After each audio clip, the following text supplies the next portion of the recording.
Dear guests, crying guests and those who are not crying. And now I need to explain to our honorable guest, Jim O'Brien, what does it mean? We talk a lot about trade here, and a lot of our listeners and people from the audience generally, they are traders. So now they are crying. So basically we have this opening line, those who are crying, because when they see Dow Jones, what's happening, and particular stocks, but also that who are not crying. But anyway, I already said that we have Honorable James C. O'Brien with us. Hello, Jim. Thanks for coming to us. Thank you very much for having me on, Dan. Jim is a veteran, if I can say. For 30 years, maybe more than 30 years, member of U.S. administration under Clinton, under Obama, under Biden. You were pretty important for our region already back in the 1990s, where you were part of the team who negotiated the Dayton Agreement, so post-Yugoslavian war negotiation and peace treaty. You've been right hand to Madeleine Albright. Also, you are from Nebraska, so because of Madeleine and because of Nebraska, you are honorary Czech. Yeah. The largest Czech population in the U.S. Amen to that. Yeah. You, under Obama, you were special envoy for hostage affairs, yes, which is, again, a very important topic nowadays because of Israel, but not only because of it. Sanctions. Beginning of Biden administration. So again, big thing for Czech Republic because of Russia, Ukraine, secondary sanctions. And you finish as Assistant Secretary for Euro-Asian Affairs, which is big deal. 11,000 employees, something like that. Yeah. So big bureau in a State Department, and we believe that you are not done. So let's see what's there for you in future. Great having you. No, thank you very much. I'm happy to be here, although now I think maybe I should be a crying guest on the show because I depend on the traders doing well in order to be able to keep doing what I do. And that's why we have done here my co-host and a big trader, so he can pop first question and let's see where it will bring us. Okay, hello and welcome. It's a pleasure for us. You can be here today with us.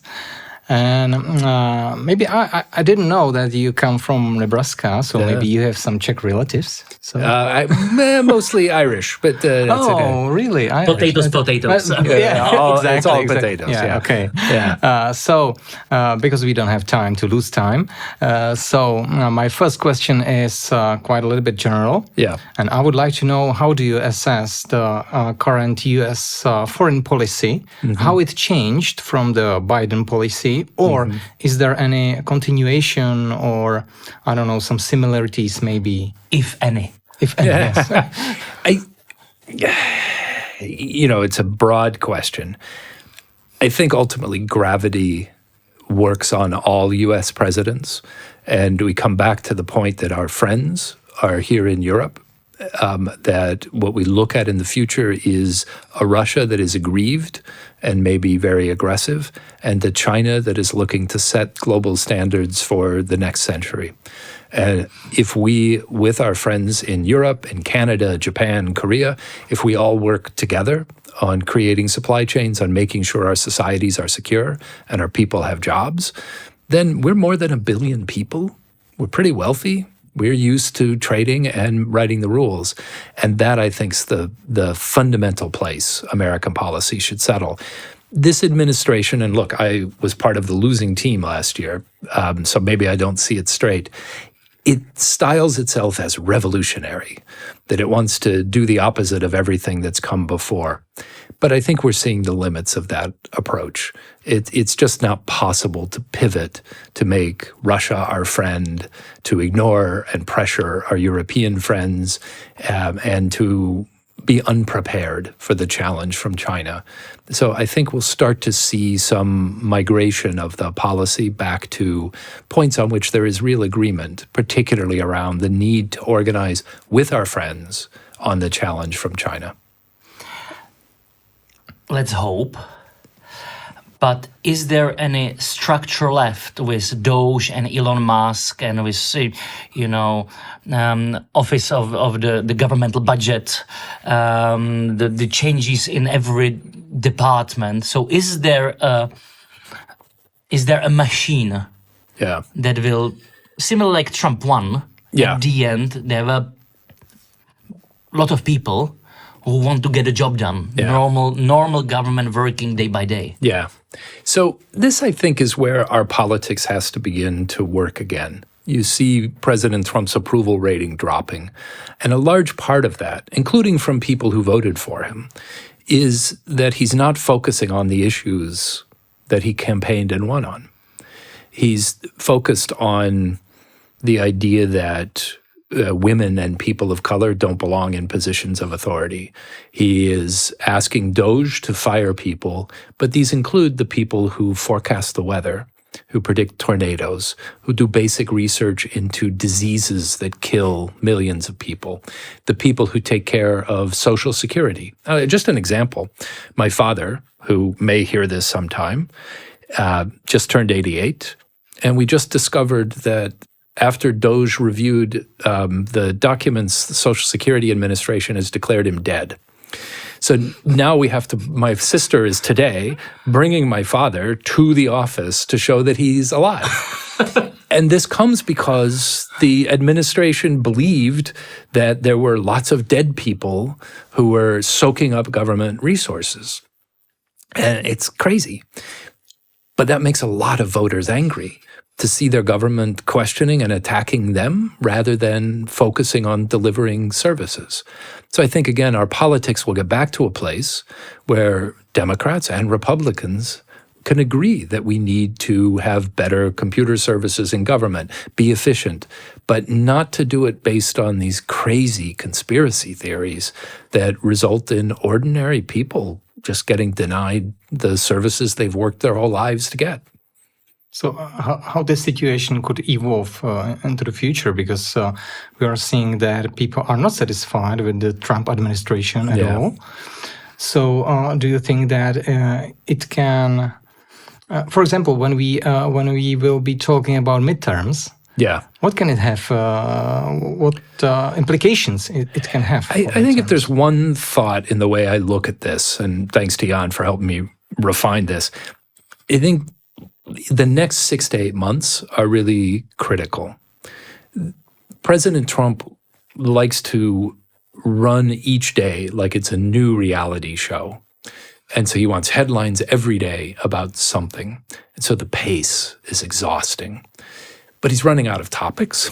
and you're already seeing Republicans start to say some of this is a bad idea. Don't close the Veterans Administration hospital in my district.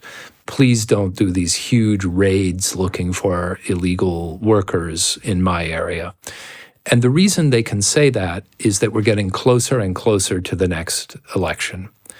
The key moment is once it is too late for a Republican member of Congress to be challenged, either by a Democrat or more particularly by a person to his right or her right. That time probably comes, it'll be different in each state, but it comes around the end of this year. So what we need to do over the next months is be very focused on the things we would like the government to do and what we would not like it to do. And then the political world gets a bit different once you're toward the end of the year.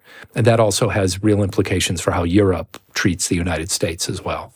So is this a recipe for NATO summit in Hague, for Ukraine, basically play for time? I think to be strong, address the legitimate concerns. There are real concerns that Americans have and are shared, but be strong and not just play for time, but show that giving time to practical solutions is the right way for the United States to act. So what do I mean by that? So next month, the NATO leadership will all gather in The Hague. Now, our European allies have acknowledged that they need to spend more on their defense. That's partly because Europe is richer now and is able to take up this burden. Europe wants to lead in defending Ukraine. And many in the United States want to be able to shift some of our resources elsewhere. There's an argument about how much to shift. But what should come out of The Hague is European leaders agreeing not just to spend more, but to take on particular jobs important to Europe's defense. And that can be being a force along in the Baltics, or certainly through this region all the way down to the Black Sea, paying for certain weapon systems, all these things. That's the commitment. Then we need a few months to start to see this bear fruit, to be integrated into NATO planning, and to see what's required of the U.S. Might be intelligence support, transportation, the kinds of special capacities only the U.S. has, and to make that the focus of discussion. President Trump will claim it as his victory. That's fine. That's what politicians do. But ideally, then we get to the end of the year with a bit more stability in the relationship, and we're able then to plan for the time ahead. So basically, write down on the list whatever we are already doing, add a little bit more, repackage it, nice ribbon, offer it to Trump, everybody happy. Yeah, I don't want it to sound like it's just a repackaging, right? Because there are very real commitments. What Germany has just done on the debt brake is a remarkable change, and Germany's the engine, right? So no one has yet thought through what it means economically. I know you're very active in Germany, and having German companies now begin to invest in defense as a source of innovation, that we've never seen that. And so for the U.S. to adjust to that reality, I think is the way forward. Maybe when you are talking about all of this, I got in my mind that we are really confused, and maybe not only here in Europe. What are the goals of Trump administration? We are really confused because there is a trade war. The next day is a big trade deal. Do you have any explanation? Oh. No. But I think there's a point here that, again, this administration said it's the voice of people who haven't had power. But of course, those people don't agree with each other. So there are many different goals. It's clear we want people to be able to live, like in my old home in Nebraska, and feel that they can have a good life living there, just like people do in Czechia, outside Prague, right? I think Democrats failed to address those people, and Trump wants to be their voice. Now, how does he get to where he should be? And here, my good friend Ivan Krastev, who's a Bulgarian kind of public intellectual, he makes the point that once you declare yourself to be a revolutionary, the revolution begins to define you. You don't define it. And I think the risk is that the Trump people begin pursuing all these paths, the Doge path to end basic research by government, to deny basic services, the Trump path of tariffs, no tariffs, more tariffs, less, all these things, and then it becomes very erratic. And this again gets to, what does Europe do? And I think here, for Europeans to do much of what they have been doing, be more organized among themselves, that includes with the UK, commit to investments that make Europe stronger, and then say to the US, you're welcome to do this with us. You have to be reliable, and this is the path that will be successful. It's sort of like leaving a light on for a member of your family who's lost at night, right? Leave the light on. We'll find our way back. But for Europe to be strong and clear in this period will help us figure out what comes out of this revolutionary period. This is a good bridge towards, topic of Ukraine. Yeah. Ukraine is important topic here, similarly to Poland, Baltic countries, Finland or Romania, because Russia is near. Yeah. And we have quite a history with Russia or former Soviet Union. Ukraine is still popular, even, 3 years after start of the war. So majority of Czech people, Czech electorate, they are pro-Ukrainian. Our government is pro-Ukrainian. President Zelensky was here last week. Just very today, when we are recording this, Prime Minister Fiala and his team, they are in Ukraine, again, meeting administration. There are some famous stuff we are doing for the greater good, like Czech Ammunition Initiative, and there is way more. So people are perplexed. People are perplexed here and other countries about what U.S. strategy is. Let's not forget that here in the country, our prime minister, he is very conservative. He's not from EPP, he's from ECR, so together with Meloni and Morawiecki. So one would say natural ally of Trump, but it's not happening. Yeah. Not only in Ukraine, but many other topics, including trade now. But 3 months ago, people believed, hey, Trump, he's one of us, conservative like us. People now has awakened from this dream or nightmare. So my first question on Ukraine is, what is U.S. strategy? Yeah. What President Trump wants to do with Ukraine? And why? Yeah. I think the president genuinely wants to see the war end. And I think everyone knows it will end with some pause in the fighting. And hopefully that pause will be very long. There will continue to be a territorial dispute where Russia has seized some territory. And we'll have to find a way for Ukraine to be strong, to join the West if that's what it chooses, both in security and politically, economically. And then we deal with Russia as we go. Now, the tactics. Under the Biden administration, what I believed is we were headed toward just that outcome. And the way to get there was to bring Ukraine closer to Europe from a security standpoint, encourage more economic integration, and show Russia that it could not win on the battlefield. We did that more or less well. And I have to say, Prague, amazing partner, all the way from expelling a lot of the Russian operatives at the beginning. That created a roof under which many other European countries could do something similar. So it was a real leadership action. And then the ammunition initiative, I was in the Elysee when, at the time, I think President Pavel proposed it. The prime minister developed the idea. It has been crucial in helping Ukraine fight and fight well. So, thank you for that leadership. President Trump thinks the approach is to get closer to Russia so that Russia feels reassured. I think he also believes that there's a lot of money to be made by doing business deals with Russia.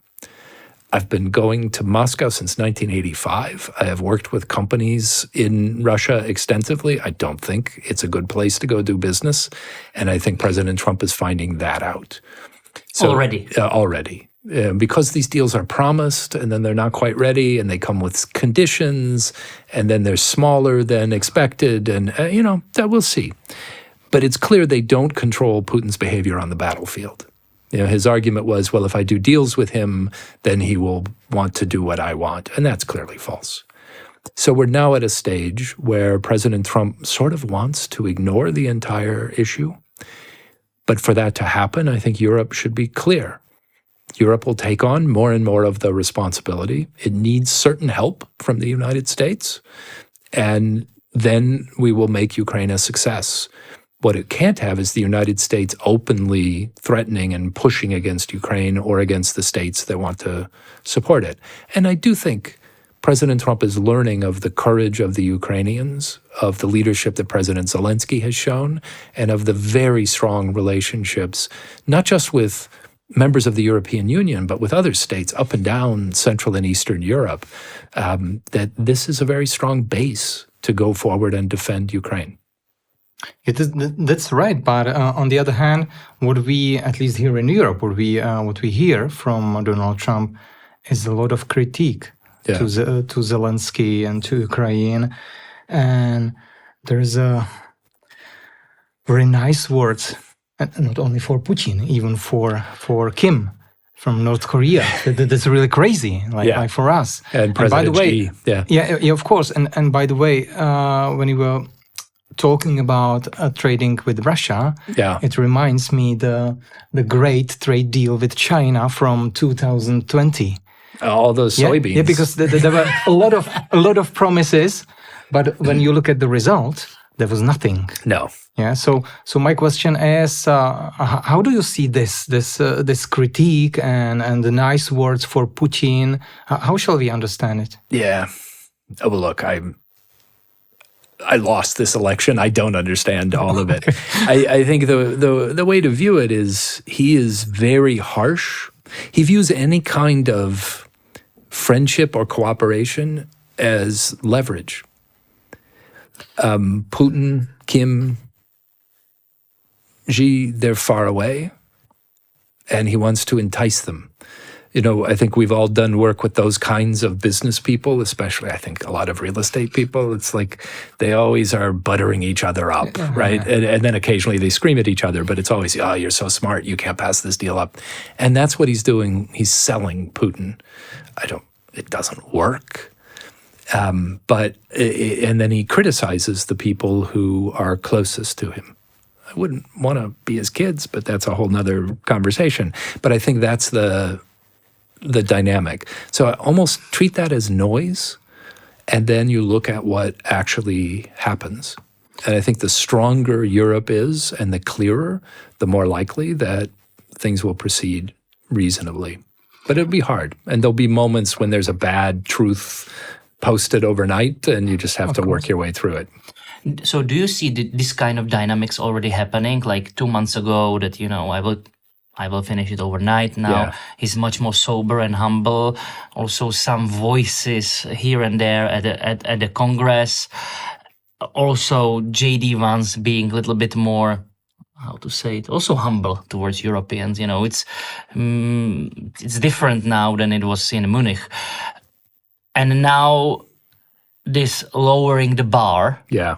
So how you think things will develop in next 4, 5, 6 weeks before summer recess? Well, I mean, we're taping this the day after Presidents Trump and Putin spoke, and they produced very different readouts. But what seemed clear is President Trump was saying, I'm no longer going to try to be the mediator. Now, that may have changed by the time this comes on the So it's going to be Pope. Okay. Yeah, that's now right. You are my American ambassador. Well, he promised an American mediator, and that's what you're getting. But I think, so it will change because every day is a new reality show, right? A new WWE bout, right?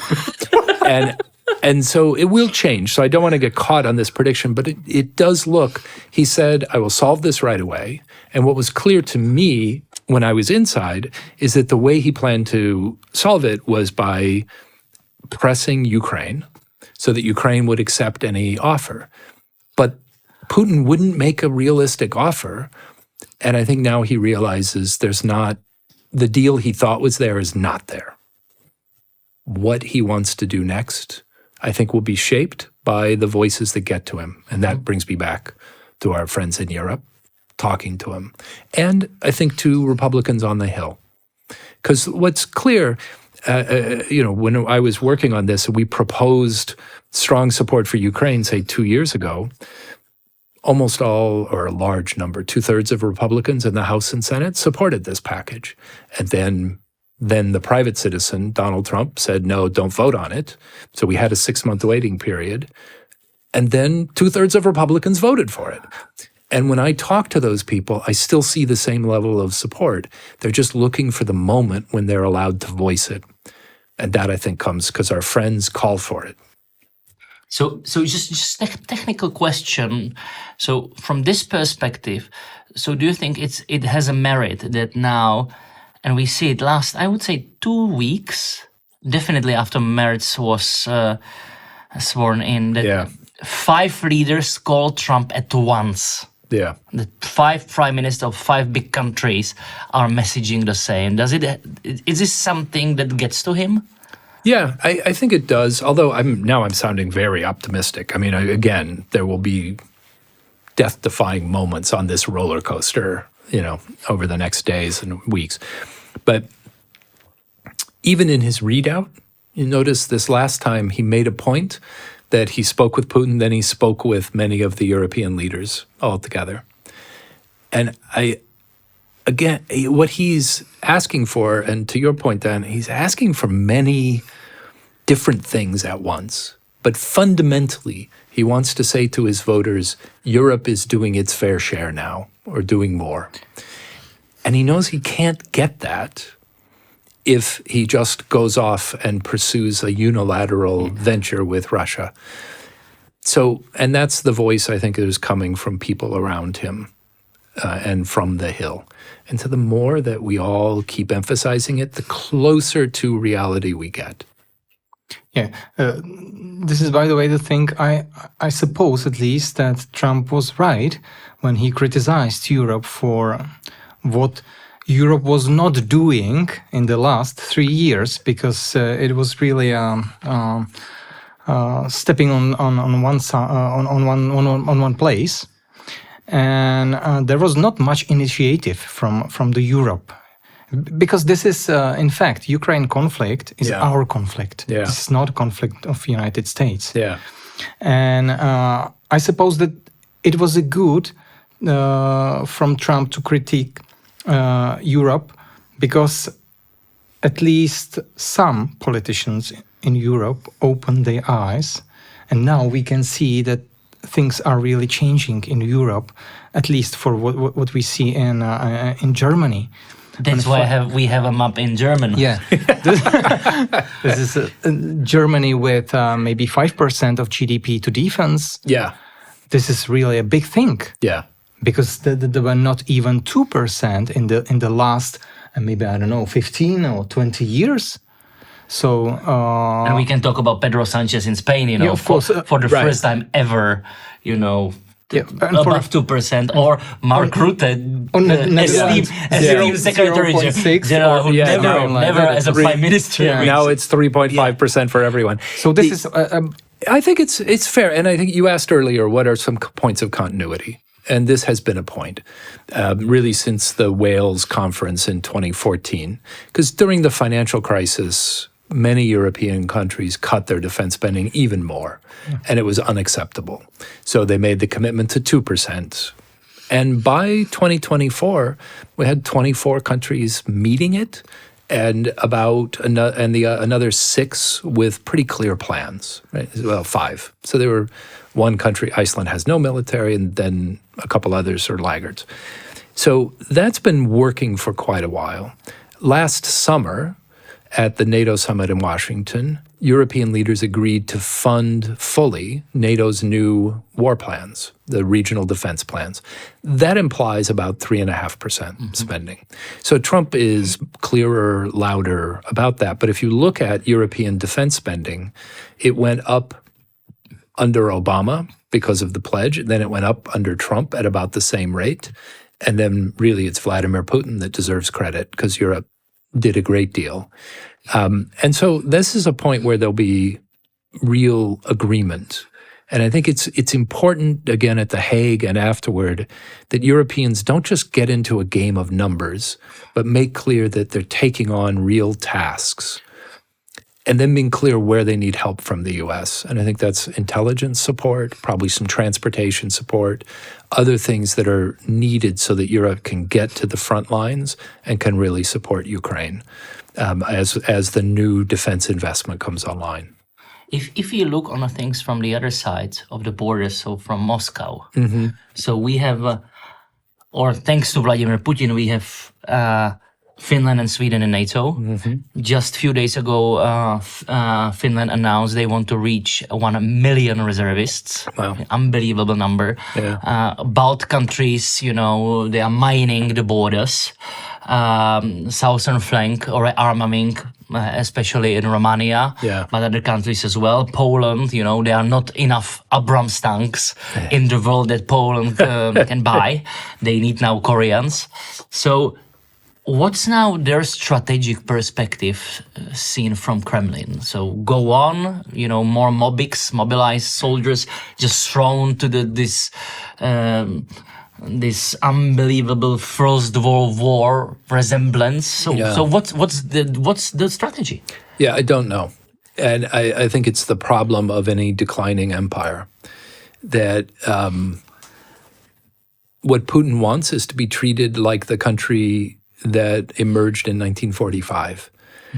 And obviously all the people of this country and of all the neighboring countries don't want to accept that sort of Moscow-based regime. And now the people of Kyiv and Ukraine don't either.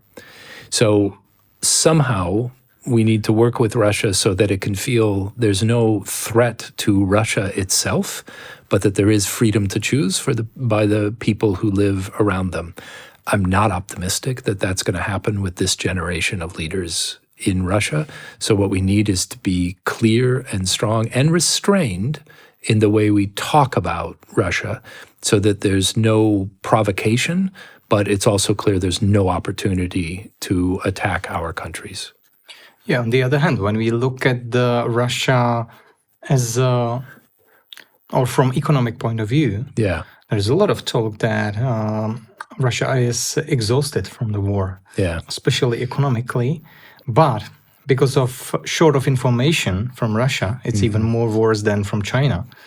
So nobody knows, in fact, what is the real state of the country. Yeah. So what is your opinion on this fact? Yeah, I think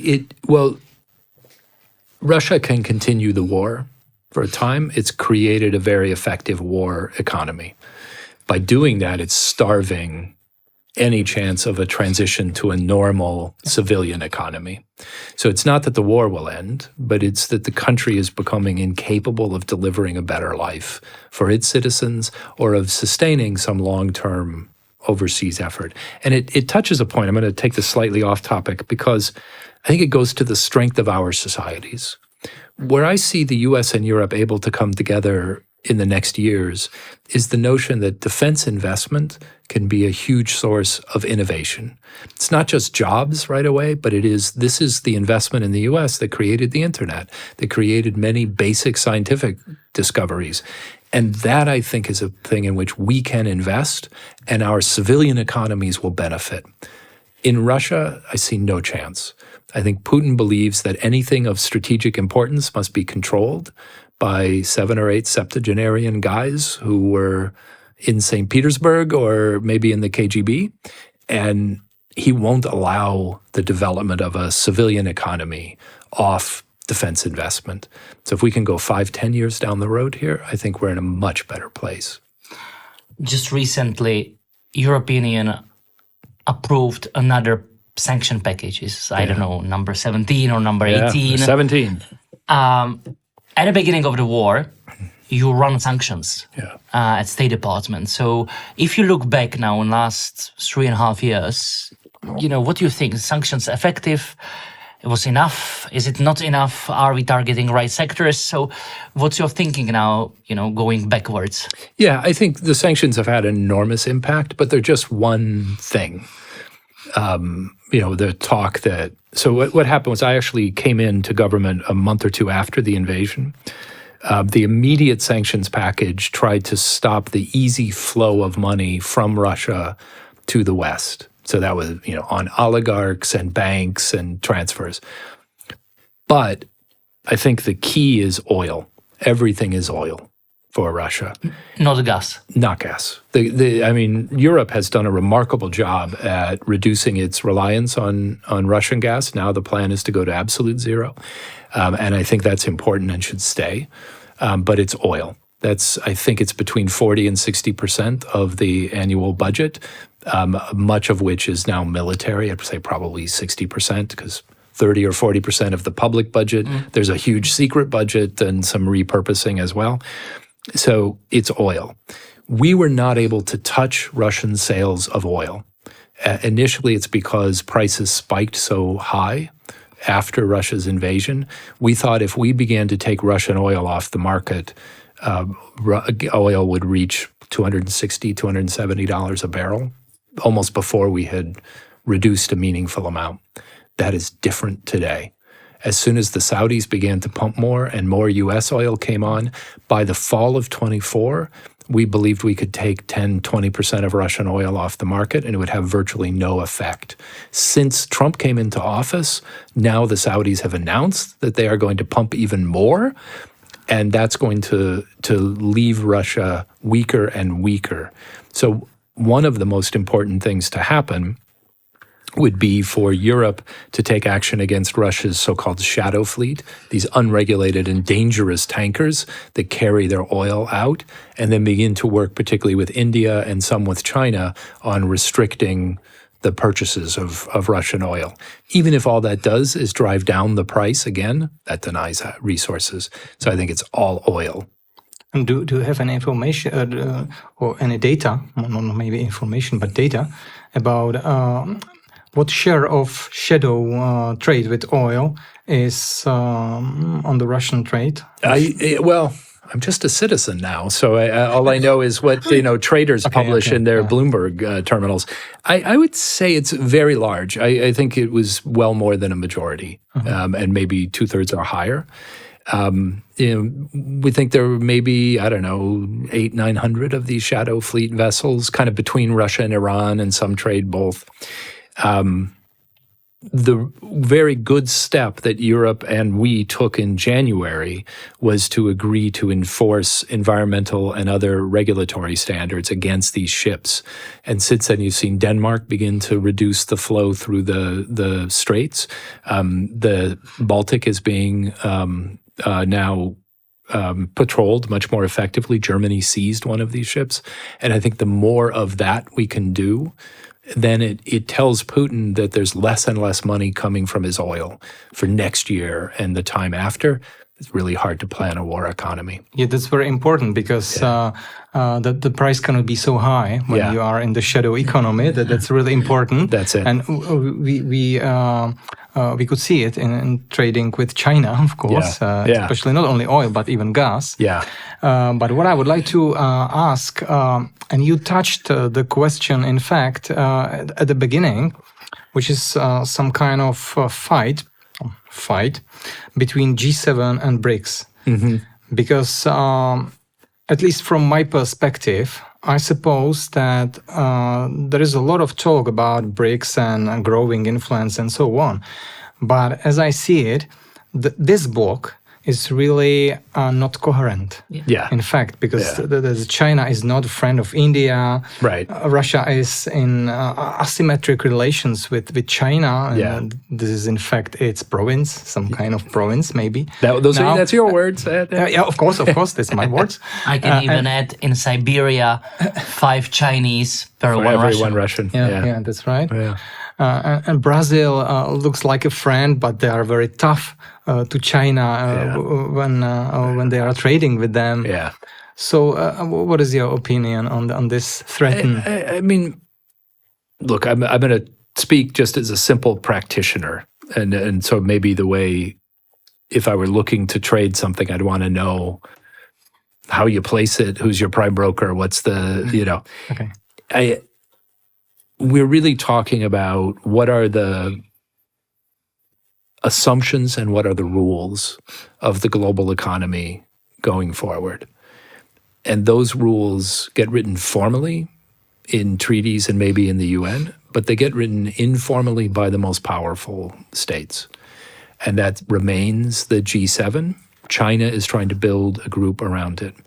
I think if we are very clear about the terms on which certain trade is accepted, and this can be, for now it can be about trade in fossil fuels, but eventually it's how does artificial intelligence get developed and produced and used. It's about how biomedical advances are brought to market and about how energy technologies are used. If we're very clear about those things, because those are the growth sectors of the future, then I think that's where many of the BRICS members or the G20 members will want to be, because they'll appreciate that we are writing rules that are predictable and enforced and open to everyone, as opposed to rules that are written by China for China. That's the real game. And I don't think it's to be played as as you say, it's not G7 versus BRICS, because G7 can be a coherent one body. BRICS is a bunch of countries that have a general interest in increasing their capacity to trade with one another without having to use dollars or euro.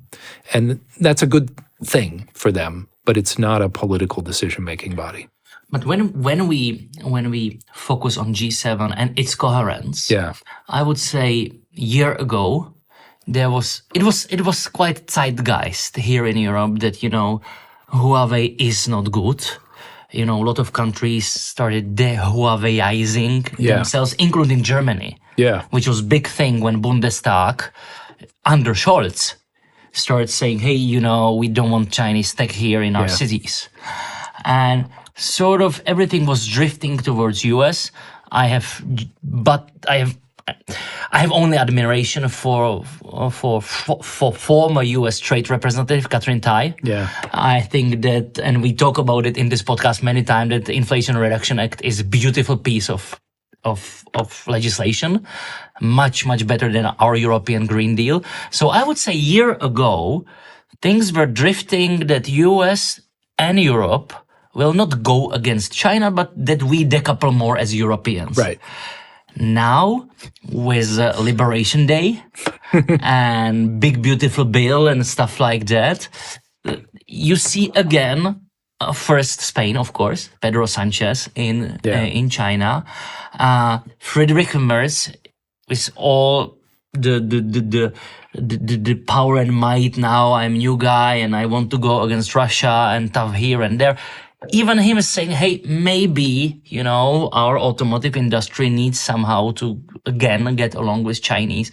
So don't you think that your country, and this is bipartisan issue, China is bipartisan issue on a hill. So how you want to play this out? You want us to be more self-sustainable in Russia, to be more tough, to spend more money, but how you want to persuade us to be with you on China? Yeah, it's a great question, and I think it goes back to, in this Trump administration, they want to do a new thing every day, and they want to try to do something on every front, and a lot of them don't make sense. Certainly when compared to each other, right? And what he'll say, and his supporters will say, is at least he's active. Whereas Democrats took this long view, and the IRA, the real payoff from those investments will come in a couple of years, right? We want to see more now. Okay, that's just a political style question. But gravity, I think, begins to pay off, because what the U.S. really wants is to have strong trading partners who are able to make choices. And I think the question we have to ask about China is, where do we want to be in 5 years or 10 years? You lived there and worked there. My private sector business, we had a couple dozen people consulting with many of the largest foreign companies working in China. And what we saw is the Chinese at some point decided that if you decide to work with China, you work only on their terms keep changing, and we will not let you work with someone else. So buying Huawei equipment means you're locked into the Huawei value stack, and you must trade your data with them, and there's no way to work with anyone else. And so the question European leaders have to ask now is, who gives us the most choices as we look 4, 5, 10 years down the road? And I think especially with the political changes to come in the United States, the answer is we should work together more. How do we get there? I think Europe should be clear. And I think I've been encouraged by what I've heard from President von der Leyen and some of the signals from Washington that, look, we want to find a way to work with one another. Europe is willing to use its leverage. It has real leverage on some trade areas, and particularly on digital technology. Like, the difference between European and American economic performance is really what the Big Seven, and Europe has enormous regulatory power there. Now, it needs to convert that into actual economic growth. As you said, you don't want to just be regulating stuff other people make. You want to make it yourself. But that's a topic we should be working on together. And I think that's where, again, gravity will take us. We just need to avoid too many bumps along the way. So maybe I suppose that everything would look quite different if Kamala Harris won the election. There wouldn't be so much noise, especially noise, because when we look back 3 months ago, when Donald Trump started his how to call it, journey or I don't know, unbelievable. What's unbelievable? It's Only- only 120 days. Yeah, that's right. Yeah.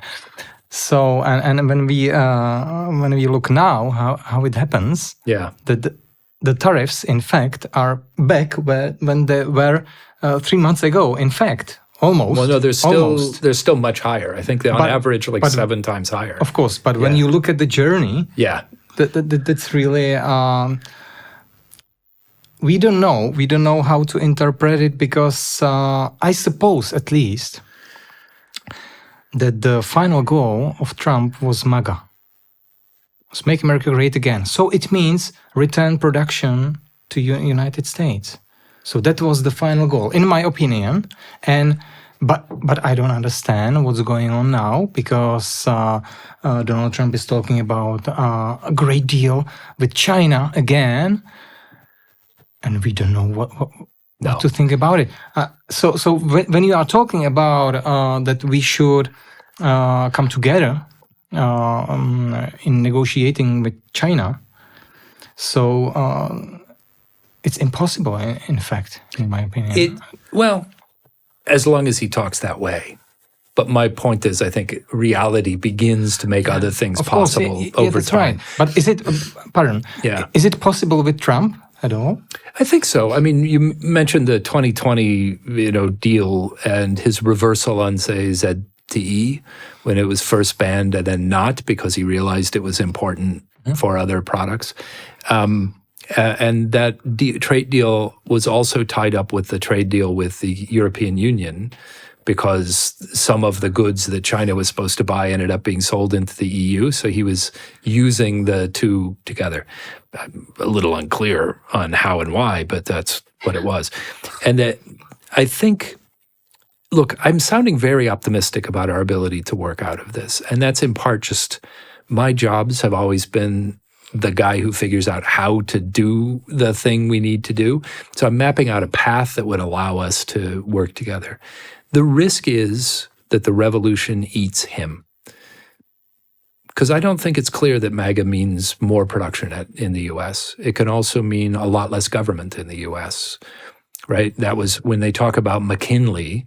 This is the 1890s. Yeah. The federal government basically just collected duties and built Navy ships. It didn't really do much anything else. And that's one part of what he's doing, is trying to strip out a lot of the things that I think made America pretty great already. And so we have a real struggle in our country to define what it is. What are the public goods that America should always want? An independent civil service, great basic research that isn't just about, making money for one company. And we need to come together around those things. If we don't, we're going to be a lot less valuable as a partner and ally. But again, I think gravity has an effect. Americans understand how important those things are, and we'll work our way back, and it'll be much better if we can do that with our partners. We are coming to the end, so last two questions. I will continue what you just said. We see it throughout the center, Southeast Europe, where this is our home. We, at the end, are sort of Austrian-Hungarian region. Yeah. Done here being half Austrian and supporting more Austrian soccer team than ours, based on his social media. So, lot was What built. snake pit have you dropped me into here? So, lots been built on American soft power here. Yeah. Maybe, and we debated before the podcast, maybe sometimes you overplay it. That, you were painting a picture of a United States that doesn't exist anymore. Here in Czech Republic and throughout to Greece. Nevertheless, soft power of United States was, and still I think is a big thing here. Yeah. And we can call it either, old-fashioned values and transatlantic values, Madeleine Albright values, but also Harley Davidson's. Our President Pavel is big Harley Davidson's. By the way, he's riding on the CF Moto, on Chinese mark. No, The really? CF No. Moto, really? As well. Yeah. Okay. So he is collector, but he is. Yeah. But this Midwestern culture, freedom, free spirit, and so it's a big thing. Yeah. Now it's eroding. It's not only about Radio Free Europe and Voice of America. It's about predictability. It's about this old-fashioned, I am with you as a big brother. So do you think, no matter who will be next president of the United States, do you think this will come back, or it's going to be something different, some different America? I think I believe so. And look, as we were talking about, I was born in Nebraska, where it was Little Bohemia, which was a large part of the town I grew up in. And so the way that Czechs talk about these divisive social issues is very much familiar to me. And I think basically it's to say people are different. The way that they love each other, the way that they are, there's a lot of diversity. And it's not the government's business. And we've somehow fallen into a trap of a discussion where, frankly, it's on both sides of the aisle. People think the government should reflect their view of, who gets to be with whom or who gets to declare a person's identity. And I see it as very radical from our right wing, and it was very outspoken from our left wing. And I think we have to get away from that and back to the reason we're in a society is to let people live in a way that embodies their best nature without harming others. They ought to be prosperous. They ought to be safe. And if we could have a discussion based on that, I think that's the real America, the one I love, the one Bruce Springsteen talks and sings about. And that's real. Hopefully, and it was a reason I supported Joe Biden. He saw his peers, the other political leaders he dealt with, as practical politicians who wanted to talk in that way. And maybe because of COVID, and as he got older and more focused on domestic issues, he didn't engage in public to the same extent. But I think that's what the next generation of American leaders are going to be about, from both sides of the aisle. And particularly my side of the aisle. And I think that will just naturally allow the relationship to change. And it's not, you said big brother, I don't think it is. I think it's an affinity that you have for people who are friends. I mean, we'll be the larger country, but we really count on our friends to tell us when we're going wrong and to be with us when we're doing the right thing. And I think that's what we'll find again. So maybe I would like to finish this episode on an optimistic wave. Okay. Yes, please. So you're going to talk to me about the Hockey World Cup. So, I don't know no, who's playing. I don't know who's playing goalie for the United States, so I can't tell. Yeah. Anyway, okay. I don't know yet. But my last question is: do you expect that we can see a peace or ceasefire in the Ukraine conflict this year? I think both sides need it. I think it's going to be difficult. Russia wants to get through the summer offensive. And, if anything, I think the opportunity comes in a few months. It gets much more likely if Europe and the U.S. will go along with showing Putin there's a price, particularly on oil. But it's going to take time. And I'm very sad about that. And I think we have squandered an opportunity in the last few months. So how to finish interview with Jim O'Brien, 30-year-old veteran of U.S. State Department. Maybe God bless United States and God bless Europe. And also here. So thank you guys. I really appreciate it. Thank you for being with us. Thank you very much. Awesome.